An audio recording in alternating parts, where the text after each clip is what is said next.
গভীর জঙ্গলে চলে আসছি ভিডিও করার জন্য আজকে 2 দিন ধরে, কারণ মানুষ আমাকে অ্যাক্সেস ডিস্টার্ব করে। আমি নাকি সেলিব্রিটি হয়ে গেছি, আমাকে নাকি মানুষ সারা মোবাইল খুললেই নাকি আমাকে দেখে। কিন্তু আমি এক বড় সমস্যায় পড়ে গেছি, সেটা হলো আমি এখান থেকে রাস্তা খুঁজে বের করতে পারতেছি না যে কিভাবে আমি বের হয়ে যাব। কিন্তু আমার প্রচুর আমি চেষ্টা করতেছি, কিন্তু কোনো অবস্থাতেই আমি রাস্তা পাচ্ছি না। এই জঙ্গল থেকে আমি কিভাবে বের হব, আপনারা আমার একটু সাথে থাকবেন, নাইলে আমার অ্যাক্সের ভয় করে। কারণ জঙ্গলের যে অবস্থা, চারিদিকে শুধু কাদা আর কাদা, আর যদি বাঘ টাক আইয়ে পড়ে হেরফানে অ্যাক্সের ভয় হারে। আপনারা একটু আমার লগে থাকেন। এই জঙ্গল থেকে আমি কিভাবে বের হব, আমি এই রাস্তা খুঁজে পাচ্ছি না।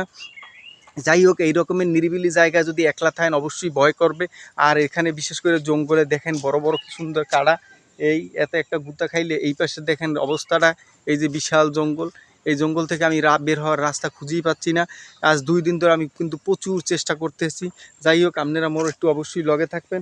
মোর এক্সের ভয় হরে, দেখি এখান থেকে রাস্তা খুঁজে বের করা যায় কিনা। কিন্তু আমি অনেক চেষ্টা করতেছি, কিন্তু রাস্তাই খুঁজে পাইতেছি না। ভাই ধন্যবাদ, মোর এক্সের ভয় হরে।